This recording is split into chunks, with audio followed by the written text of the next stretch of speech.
Shalom, salam jumpa lagi. Selamat pagi saudara-saudaraku yang terkasih. Mari kita mempersiapkan hati dan pikiran kita untuk merenungkan sabda Tuhan. Dalam nama Bapa dan Putra dan Roh Kudus. Amin.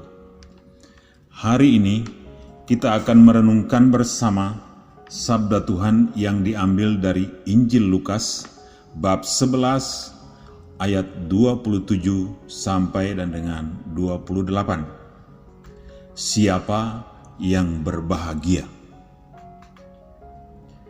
Ketika Yesus masih berbicara, berserulah seorang perempuan dari antara orang banyak dan berkata kepadanya, "Berbahagialah ibu yang telah mengandung engkau dan susu yang telah menyusui engkau."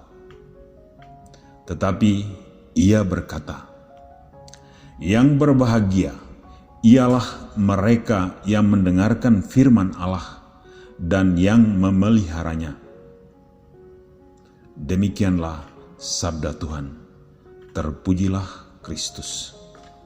Dalam nama Bapa dan Putra dan Roh Kudus. Amin. Saudara-saudaraku yang terkasih,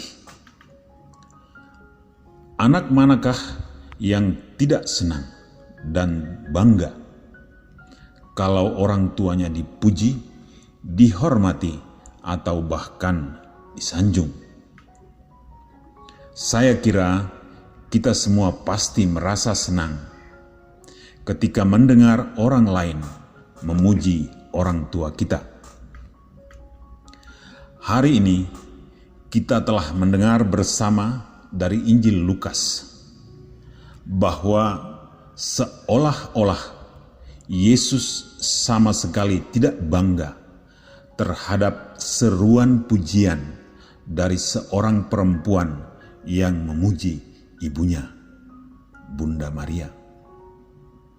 Yesus malah berkata, "Yang berbahagia ialah mereka yang mendengarkan firman Allah dan yang memeliharanya." Apakah Yesus menyangkal Bunda Maria? Saudara-saudaraku, Yesus yang mengajarkan bahwa setiap orang harus menghormati ayah ibunya. Tidak mungkin ia melanggar ajarannya sendiri dengan menyangkal Bunda Maria, ibunya.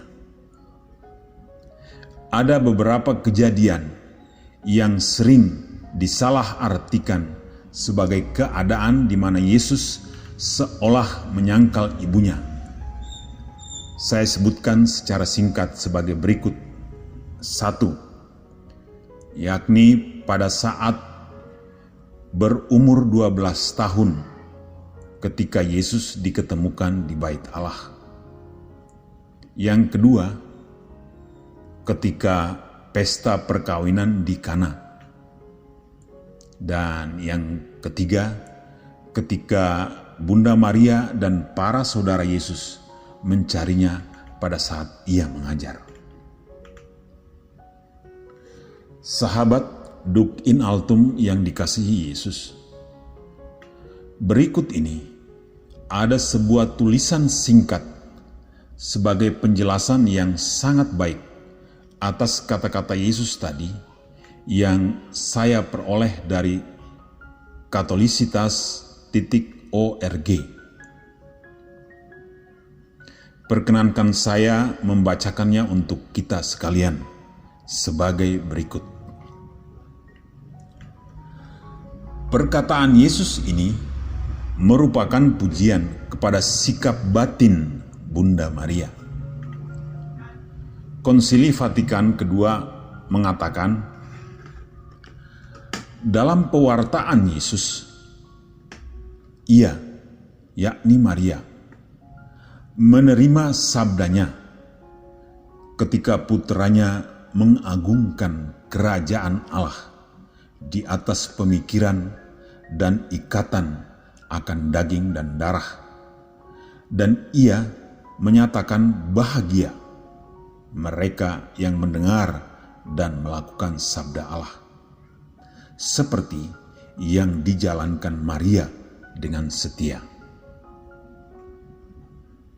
Lumen Gentium nomor 58. Oleh karena itu, dengan menjawab demikian, Yesus sama sekali tidak menolak pujian dari wanita yang berseru memuji bundanya, melainkan Yesus justru menerima pujian itu dan bahkan menjelaskan lebih lanjut bahwa yang menjadikan Maria berbahagia secara khusus adalah karena ia telah mendengarkan firman Tuhan dan melaksanakannya.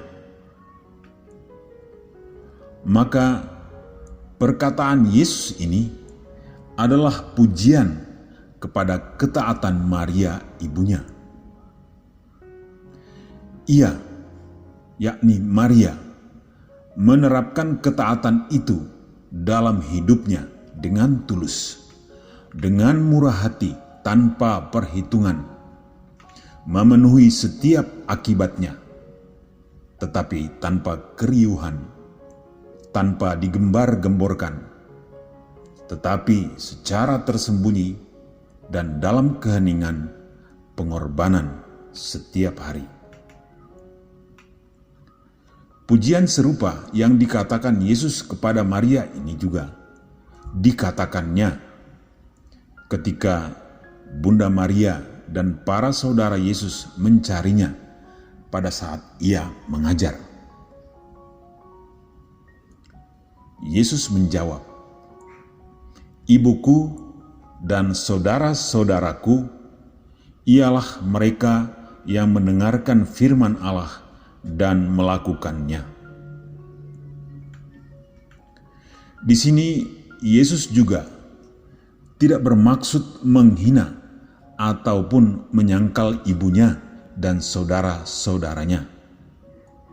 Sebaliknya, Yesus mengajarkan bahwa barang siapa yang melakukan kehendak Bapanya adalah anggota keluarganya dalam kerajaan Allah. Perhatikan bahwa di sini Yesus menggunakan bentuk tunggal pada kata ibu, jadi bukan ibu-ibuku. Sehingga yang dimaksudkan bahwa kata pujian yang mendengarkan dan melakukan firman Allah pertama-tama ditujukan kepada ibunya, yakni Bunda Maria, dan saudara-saudaranya yang mendengarkan dan melakukan firman Tuhan. Maka yang Yesus ajarkan di sini adalah keutamaan agar seseorang melakukan kehendak Allah. Ungkapan ini merupakan pujian kepada Bunda Maria, sebab Yesus mengakui bahwa Bunda Maria pertama-tama adalah seseorang yang melakukan kehendak Allah Bapa. Maria pertama-tama telah mengandungnya. Maria pertama-tama telah mengandung Sang Firman Allah dalam hatinya, sebelum Maria mengandung Kristus, Sang Firman itu di dalam tubuhnya. Ketaatan Maria kepada kehendak Bapa inilah yang menyatukannya dengan Kristus melebihi daripada hubungan darah. Maka ayat di atas tidak untuk diartikan bahwa Yesus menyangkal ibunya, melainkan untuk mengatakan bahwa Maria layak untuk dihormati, bukan saja karena ia telah melahirkan Yesus, tetapi karena Maria pertama-tama menaati kehendak Allah. Ketaatan akan kehendak Allah ini tidak terlepas dengan sifat kerendahan hati Bunda Maria ketika ia mengatakan, "Sebab ia telah memperhatikan kerendahan hambanya, mulai sekarang segala keturunan akan menyebut aku bahagia."